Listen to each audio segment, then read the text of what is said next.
So, as I discussed in your intro to diagnosis video, the DSM is flawed. And one of the ways that it's flawed is that it makes the most sense for categorizing severe mental disorders, but has problems in classifying milder ones. Psychosis marked by dramatic symptoms and severe dysfunction are much like medical illnesses, so you might expect them to present easier diagnostic challenges than common mental disorders, yet there's still uncertainty about boundaries in the diagnosis of the schizophrenia spectrum. We'll talk about delusions being especially difficult to diagnose at times, depending on the client's culture. The core problem, once again, is that diagnosis based on phenomenology alone can never be more than approximate. So you might do best to see diagnosis as more of an art than a science. So today we'll talk about the art of diagnosing schizophrenia. Schizophrenia was first identified more than a century ago, but we still don't know its exact causes. It remains one of the most misunderstood and stigmatized illnesses today. So let's walk through what we do know, from symptoms to causes to treatments. Before we dig into symptoms, I really like this quote by Patricia Deegan, which will help us solidify our purpose of diagnosis and treatment. She says, "The goal of recovery is not to become normal. The goal is to embrace the human vocation of becoming more deeply, more fully human." So, moving on to symptoms, schizophrenia is considered to be on a spectrum, which means it may encompass a number of related disorders that have similar symptoms but varying causes. Disorders included here are schizophrenia, brief psychotic disorder, schizophreniform disorder, and delusional disorder. We could also argue that schizotypal personality disorder could fit in this lecture, but I'm going to save that for the personality disorders lecture. Every person with schizophrenia has slightly different symptoms, and the first signs can be easy to miss, like subtle personality changes, irritability, or a gradual encroachment of unusual thoughts. A client must have at least two characteristic symptoms for at least a month: delusions, hallucinations, disorganized speech, abnormal psychomotor activity, and negative symptoms, including at least one from the first three, social occupational dysfunction, and a 6-month duration of illness. Clients are usually diagnosed after the onset of psychosis, which typically occurs in late teens or early 20s for men and late 20s or early 30s for women. A first psychotic episode can feature delusions, hallucinations, and disordered speech and behavior. These are called positive symptoms, meaning they occur in people with schizophrenia but not in the general population. It's a common misconception that people with schizophrenia have multiple personalities, but these symptoms indicate a disruption of thought processes rather than the manifestation of another personality. Schizophrenia also has negative symptoms, and these are qualities that are reduced in people with schizophrenia compared to the normal population, such as motivation, expression of emotion or speech. And there are cognitive symptoms as well, like difficulty concentrating, remembering information, and making decisions. So let's talk about delusions first, since it's a term that's often misused in public and taken out of context. The general public often uses it to describe strongly held beliefs that not everybody agrees with, but the diagnostic delusions are different. Delusions and diagnosis are fixed, false beliefs. The difference between a delusion and a strongly held belief is sometimes difficult to determine. This is straight out of the DSM-5 TR and is based on the part of degree of conviction with which the belief is held in spite of contradictory evidence. There's a cultural aspect, as some beliefs might be seen as delusional by people in one culture but not in another. So fixed false belief, sometimes difficult to suss out what is false. Delusions do not have to be bizarre in nature. So somebody in one culture can hold this belief very firmly, and even though there's contradictory evidence for that belief, they also have some supportive evidence somewhere that created that belief. And it could be that it was passed down from their culture. There could be that there's information on both sides, but if their strongly held belief is largely culturally endorsed, then it's not a delusion. It's just a strongly held belief. So, thinking about some cultural considerations here. In clinical practice, no clear guidelines exist to distinguish normal religious beliefs and pathological religious delusions.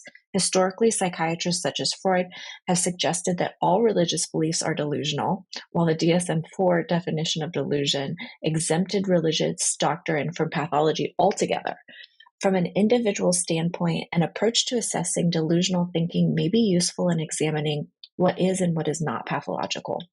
So we want to focus on conviction, preoccupation, and the level of distress it creates rather than the content or trying to pull out truth from fiction. For example, I had a client I was completing an assessment on, and she told me she was previously diagnosed with schizophrenia, but when she was actively using meth, and she didn't believe she actually had schizophrenia. We talked about how she went to prison, she got more in touch with her religion, and felt as though the Bible was healing her. So she talked about her relationship with Jesus being this positive thing in her life, right? This all sounds well and good. And maybe somebody missed a drug induced psychosis in the past because she wasn't honest about the meth use with them then. So, as we were talking more, she discussed her beliefs and that she was the Virgin Mary and Jesus was her son. Now, that takes a little bit of a turn, but who am I to say this isn't true? What tipped me off here is that it became all she would talk about in her assessment. So, we've got preoccupation. It was interfering with work and relationships. So, we have some distress. And we also have conviction. She would go to her church and her priest to talk about it, and nobody agreed with her. So, once again, who are we to say it isn't true? Certainly, it is her truth. But we can say that it's creating ruptures in her life, and it's no longer linked to her substance use. Delusions will lack cultural endorsement, so her church and her priest didn't agree with her and face overwhelming contrary evidence. So, in her case, we'd have the Bible written ages ago as the contrary evidence to somebody in the present day being the Virgin Mary. Otherwise, it would mean that my client was very, very old. And all of this will often lead to social isolation. So, delusions manifest in various types, and what I just talked about could be considered grandiose. So, holding exaggerated self importance, like believing oneself to be a religious figure, icon, president, you know. The next one is persecutory.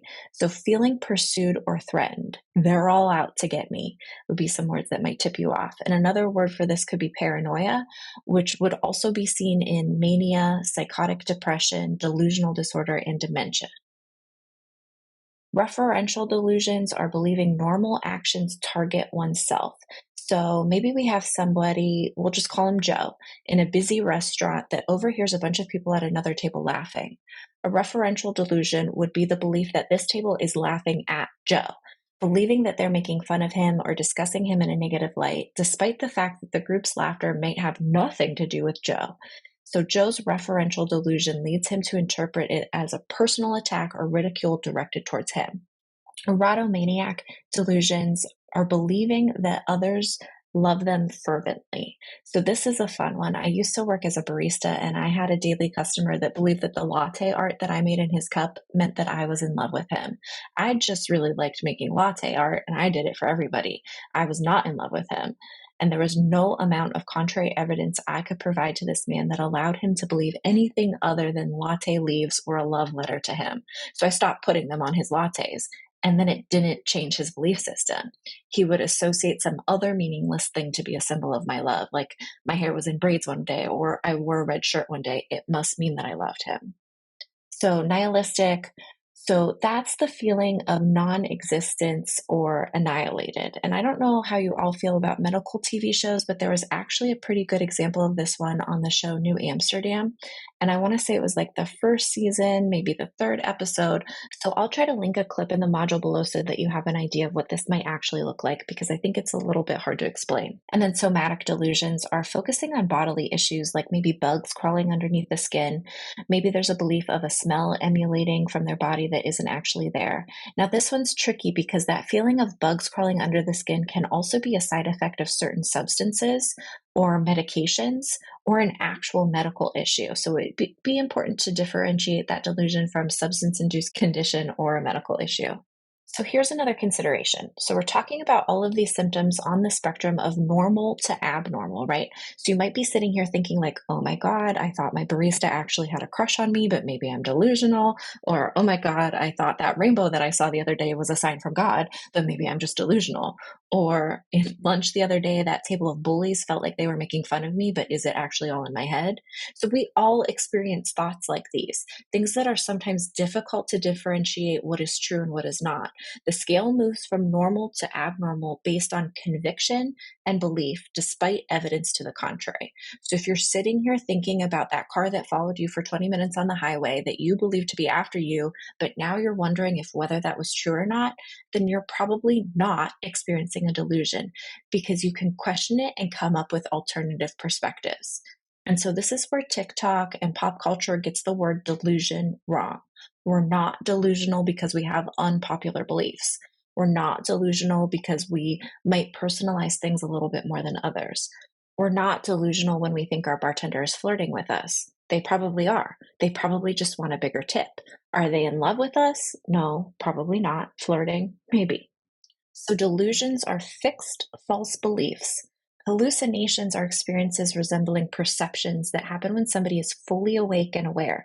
And the DSM explicitly excludes experiences upon immediate awakening or falling asleep, where awareness isn't clear, as well as those induced by substances. While experiences under the influence or during transition to sleep can occur, they're not considered part of the diagnosis. Hallucinations may involve any sense, but auditory hallucinations are most common in schizophrenia spectrum disorders. They can be any sense: sight, sound, smell, taste, feeling. We don't want to rule it out if it's not auditory. If it's a hallucination that's brought on by a medical condition, then we're going to refer to a medical team to diagnose the medical condition, such as Parkinson's disease or Alzheimer's. Auditory hallucinations are perceived as distinct from personal thoughts. So the person hears these voices that are not them, thinking that it's somebody talking to them in their head. So, how to assess for these can be tricky because you're probably not going to get a straight answer from somebody the first time you're in a session or an assessment. If you ask, have you ever experienced any delusions or hallucinations? Number one, they might not know what that means. And number two, they might not believe that their experience is any different than the normal beliefs or sensations. So again, with this disruption in reality, they believe that these things are actually happening. So if I have ants crawling on me all the time and I go to my PCP to figure out what's causing this and they start asking me about hallucinations, I might get a little frustrated because, that's not what I'm there for. I'm here about the ants, and can't you see them too? So why would I consider that my reality is not the same as yours?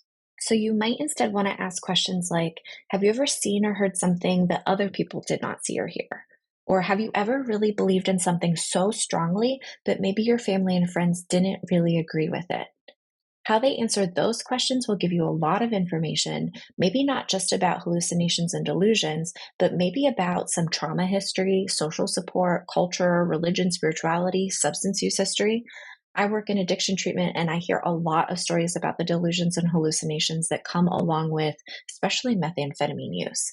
And these are important experiences to hear about, even if the person is saying, yeah, this happens, but only when I'm using.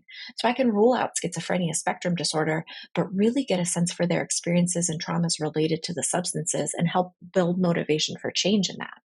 I had a client who developed the belief that her teeth were implanted with audio receptors, basically like two-way radios.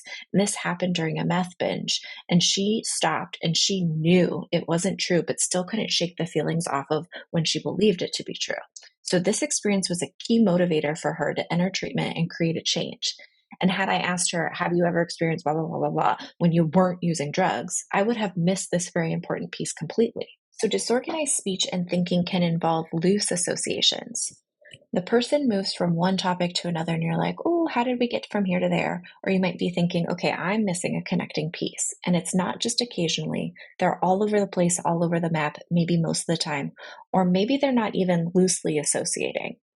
So, like if you're talking about gardening and all of a sudden they start talking about trains because they're just not interested in what you have to say, and they stay on trains for a really long time because they want to change the subject, that's not what we're talking about. That sounds a little bit more like autism or ADHD to me. Or maybe you should just take the hint that they really don't care about gardening. What we are talking about is somebody who's just all over the map when they talk. You really just can't follow it. So you might be seeing something like this in bipolar or manic episodes too. Derailment is another form of disorganized thinking where they will derail the conversation. And tangentiality, all of this is just sort of loosely associated or going off on a tangent. So when somebody is tangential, they'll be talking about food and then they might start talking about weight and then they start talking about inflation. So you can see all of these are tangentially related. You can sort of see how one connects to another, but none of them really connect back to the main topic. They have difficulty staying on one topic. And in extreme cases, you might see something that we call word salad, where the person is stringing together words, but they make no sense in any language. So it's not like they're speaking Russian or Greek that's sort of loosely translated to English. It's just a bunch of words that are strung together. So it's important to differentiate disorganized thinking or speech from cultural and religious phenomenon, such as speaking in tongues, in trance states, or the person is possessed by an external entity. And hallucinations and delusions are a matter of perception, or what we're talking about here is a matter of thinking. And it's important to recognize this if something is supported culturally for the individual. Abnormal motor behavior is any goal directed behavior leading to difficulties in performing activities of daily living. So, this can include catatonia, where the person just stands there or sits there and is completely catatonic in maybe sort of a strange and rigid posture, meaning they're not really moving.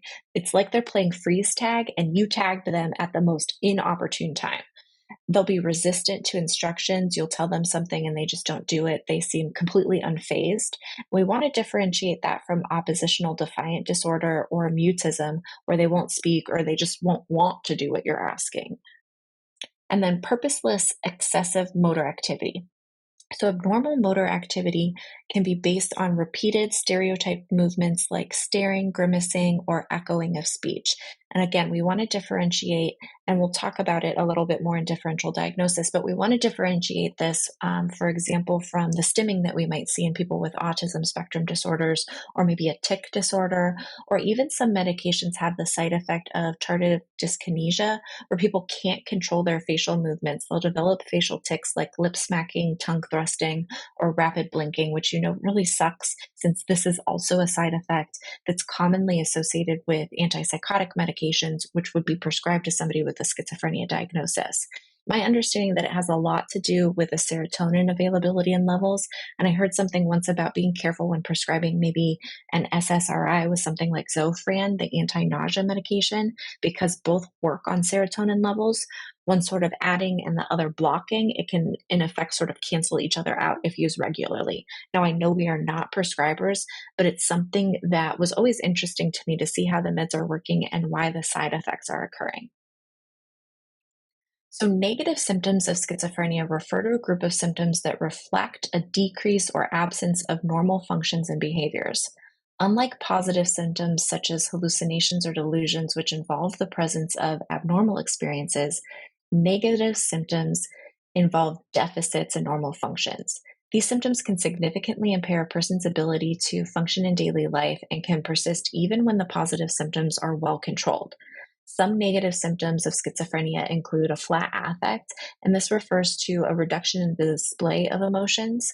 Individuals with flat affect may appear emotionally unresponsive or may have limited facial expressions, vocal inflections, or body language. Abolition is the loss of motivation or inability to initiate and sustain goal directed activities. People experiencing abolition may have difficulty completing tasks, pursuing personal goals, or engaging in self care activities. And this sounds a lot like depression. So we'll talk about this again in differential diagnoses. Anhedonia involves a decreased ability to experience pleasure or find enjoyment in activities that were previously enjoyable. This can lead to a general lack of interest in social interactions, hobbies, or other sources of pleasure. Again, you'll see this in depression. Social withdrawal refers to a pattern of isolating oneself from social interactions and relationships. Individuals with schizophrenia may avoid social situations, have difficulty forming or maintaining friendships, and just prefer to spend time alone. And that would make a lot of sense if they're experiencing hallucinations or delusions, and a lot of people are saying, hey, that's not true, that's not my reality. They might want to withdraw or isolate because they're not living in necessarily the same reality as everybody else and might just get really tired of defending themselves and defending their reality. Alogia, also known as poverty of speech, is characterized by a reduction in the amount of content of speech. So people experiencing alogia may respond to questions with brief monosyllabic answers and have difficulty expressing themselves verbally or may exhibit a slowed speech rate. So, negative symptoms can also manifest as cognitive impairments, including difficulties with attention, memory, executive functioning, and problem solving. And these cognitive deficits can contribute to functional impairments in various areas of life, such as work, school, and independent living. Overall, negative symptoms of schizophrenia can have profound impact on an individual's quality of life and ability to function independently. Effective treatment typically involves a combination of antipsychotic medications, psychosocial interventions, and support services tailored to address both positive and negative symptoms. It's also important to recognize that most antipsychotic and atypical antipsychotic medications are highly sensitive to blood plasma levels. Therefore, if the person gets dehydrated, they will become destabilized on their medication. You might end up seeing this a lot in the summer, or if we were living in a warmer climate, even more. So dehydration in and of itself is linked to decreased mood, but when you add in medication and blood levels to consider, it's even more essential that we encourage drinking water and healthy hydration levels. So also take a special note when collecting a history. Is your client homeless or works outside, construction, landscape? Are they at a higher risk of not having access to clean water throughout the day? They can get dehydrated and their meds could get out of whack, and they would start having active phase symptoms. So take a break right here as you're watching or listening to this, and let this be your personal reminder to hydrate. So now that we know about all the symptoms, let's talk about schizophrenia, brief psychotic disorder, and schizophreniform. So why did I put these all together? Because this is your continuum here in these disorders. Unlike something like a substance use disorder that would be diagnosed on the continuum of mild, moderate, and severe, we've got fancy words to describe the schizophrenia spectrum. Brief psychotic disorder is the shortest, followed by schizophreniform, followed by schizophrenia. So in all of these disorders, two symptoms are present most of the time for at least a month. So let's recap the symptoms that we just talked about. Delusions, hallucinations, disorganized speech, disorganized behavior or catatonia, and negative symptoms. So two or more. The level of functioning in schizophrenia is markedly below what was achieved prior to onset. So that just means that the onset of schizophrenia brought with it a decrease in functioning. But that's for schizophrenia. The functioning level does not have to decrease for brief psychotic or schizophreniform disorders. So when you get to the far end of the spectrum, you'll start having marked decompensation and functioning issues along with active phase symptoms. So the key to differentiating between disorders on this spectrum is time frames. So approximately 6 months for schizophrenia, 1 to 6 months for schizophreniform, and less than 1 for brief psychotic. And again, remember, it's an art, not a science. So if you've got somebody in 5.5 months, 4 months of active phase symptoms, but they seem pretty severe, and there's a marked level of decreased functioning, you might want to err on the side of caution and say, yeah, this looks a little bit more like schizophrenia than schizophreniform. So what causes the onset of psychosis? There likely isn't one single cause, but a combination of genetic and environmental risk factors that contribute. Schizophrenia has some of the strongest genetic links of any psychiatric illness. You may not feel like you've run into it very much, but know that you might be interacting with people who have schizophrenia who are on medication and it's well managed, or they may be between psychotic episodes. So assuming that you've never run into somebody with schizophrenia is a faulty assumption. In general, mental health practice or private practice, if this is your specialty area, you're probably not going to encounter this disorder often because they're probably more frequently going to need a higher level of care like inpatient or partial programs. However, if you work in addiction facilities, the prevalence of people with schizophrenia spectrum disorders increases markedly. So depending on where you're working, you might see fewer people with schizophrenia. But what is prevalent in the general population? In the United States, brief psychotic disorder is 5 out of every 1,000. Schizophrenia is 3 to 7 out of every 1,000. Schizophreniform, 1 out of every 1,000. Schizoaffective is 3 out of 1,000. Delusional disorder, 2 out of every 1,000. So if you add all those up, you're going to get approximately 18 people out of 1,000 or 1.8 out of 100. So that's almost 2 out of every 100 people. So 2% of people have a schizophrenia spectrum disorder. Children or siblings of people with schizophrenia are 10 times likelier to develop the disease, and an identical twin of somebody with schizophrenia has 40% chance of being affected. Initially, the belief was that schizophrenia and psychotic disorders were caused by the dopamine imbalance. All currently approved antipsychotic drugs block dopamine 2 receptors and reduce hallucinations and delusions. Now, studies are looking at the impact of other neurotransmitters like serotonin, glutamate, histamine, norepinephrine, and acetylcholine. So we can't just say that it's from the approved medications of dopamine to be the end-all be-all chemical. And we actually found that it's not. They're actually looking more at glutamate now, which is really interesting. And glutamate is your main stress neurotransmitter, and it's most prevalent when you're under stress. So additionally, recently, glutamate and glutamate levels have been reported to be increased in individuals at a familial risk for schizophrenia. So people with a family history of schizophrenia often tend to have a higher glutamate or glutamate level, which supports an intergenerational trauma hypothesis, but there's not a lot of research here yet. Trauma, addiction, social isolation, genetics, maternal vitamin D deficiency, immigration, and an urban environment are also all associated as risk factors for the development of schizophrenia. Now, what's similar in a lot of these things, everything but genetics, tend to have a physical or emotional stress component to them. That's something interesting that they didn't say like low socioeconomic status, and they didn't say urban with low socioeconomic status. They said it's associated with an urban environment. So, in general, regardless of socioeconomic status, what's different about that urban environment? Lights, different stressors, constant noise. I don't know, and they don't know. At least I couldn't find any articles on exactly what factors they thought caused the urban environment to be a higher risk for schizophrenia, but there's something in there that they're finding is a component. Also, the use of some drugs, including marijuana or K2, like synthetic marijuana, may trigger the onset of psychosis in highly susceptible individuals. These factors don't affect everyone the same way. For those with very low genetic risk, no amount of exposure to environmental risk factors will lead them to develop schizophrenia. And for those with a very high risk, moderate or additional risk might tip the balance.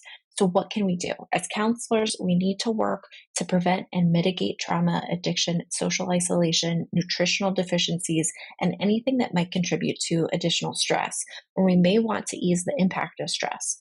For people who are immigrating, it's a huge stressor. And for people who live in an urban environment, we need to ask what's contributing to stress. We don't want those glutamate levels to stay high in people's brains, and we don't want them to become emotionally dysregulated.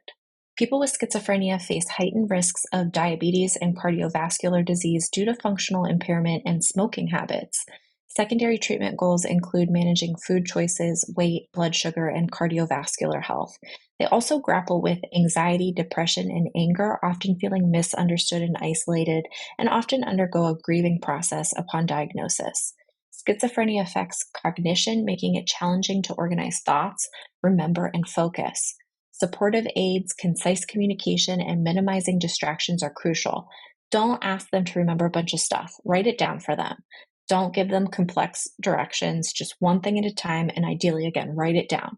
If you're going to do a treatment group with somebody who has schizophrenia, don't do a 3-hour long group. That's ridiculous. Keep it to maybe 20 minutes, 30 minutes at a time, recognizing that they're going to retain a whole lot more if they're able to do it in brief chunks and eliminate distractions. Don't have a group out on a park bench where there's a lot of people around, traffic, squirrels, and birds, and everything else that might be distracting. Remember, they have sensory gating issues just like people with ADHD, so it might be difficult for them to block out these things and focus. Employment difficulties are common, but part-time, volunteer, or supported options can be beneficial with understanding supervisors. Socially, they tend to struggle with interpersonal cues and lack social support, contributing to higher rates of suicide attempts. A diagnosis of schizophrenia requires the exclusion of other psychological and medical conditions that cause psychosis. So let's talk about some of this from a differential diagnosis, because it's usually not super easy to spot, and a lot of these are not super cut and dry. Now, schizophrenia, schizophreniform, and brief psychotic disorder are relatively easy to differentiate from one another because they're different in terms of duration. In schizophrenia, hallucinations or delusions in the absence of a major mood episode. So if the person has a major mood episode and the only time they have hallucinations or delusion is when they're in that major mood episode, whether it's depression or mania, then it's not schizophrenia if those hallucinations and delusions are related to the mood disorder. If, however, the hallucinations or delusions occur and they are not concurrently linked to a major mood episode, then we're looking at schizophrenia. But again, it's a little bit difficult to suss out when you're considering the negative symptoms of schizophrenia, since those can camouflage as a mood disorder. Schizoid personality disorder does not involve active phase psychotic symptoms. The person is detached from social relationships and has a restricted range of emotional expression. Schizo with Greek origins means to break or to split, and it doesn't necessarily mean break with reality. So, schizoid personality disorder does not involve those hallucinations or delusions or disorganization. It involves more of a break from social relationships and a restricted range of emotional expressions. In major neurocognitive disorders, the person may present with symptoms of delusions or hallucinations. However, it would be diagnosed as major neurocognitive disorder with behavioral disturbance. It's important if you have somebody presenting with symptoms that seem like a schizophrenia spectrum disorder, especially if the onset was very rapid. They should be evaluated for major neurocognitive disorder, early onset dementia, early onset Alzheimer's, something like that. And if the case is that those things need to be addressed with their medical doctor in order to slow the progression as much as possible and maintain a healthy quality of life. So there's a lot of overlap between major neurocognitive disorders and schizophrenia, and the difference is the causation, and in many cases, the treatment is very, very different. So we want to be very careful here.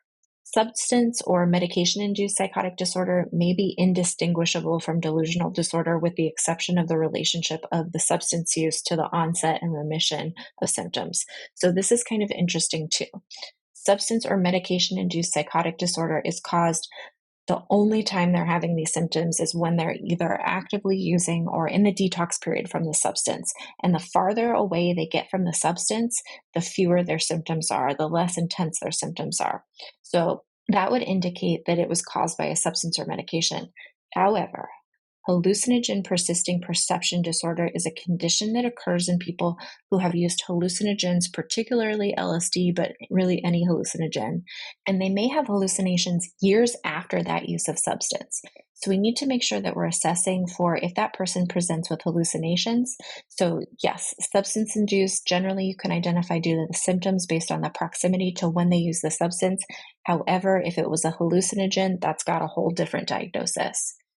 Schizophrenia, autism spectrum disorders, and communication disorders of childhood onset are also important to rule out when we're making a diagnosis.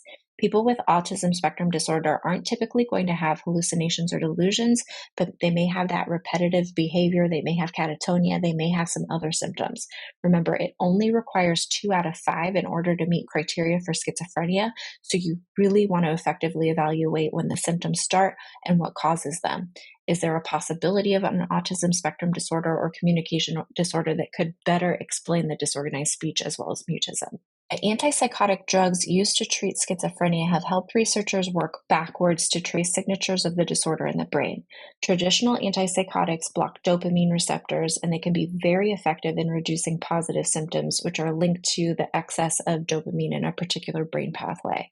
But the same drugs can also make negative symptoms worse. We found that the negative symptoms of schizophrenia may be tied too little to dopamine in other brain areas. So some people with schizophrenia show a loss of neural tissue, and it's unclear whether this is atrophy, that it might be a result of the disease itself, or maybe the drug-induced suppression of signaling.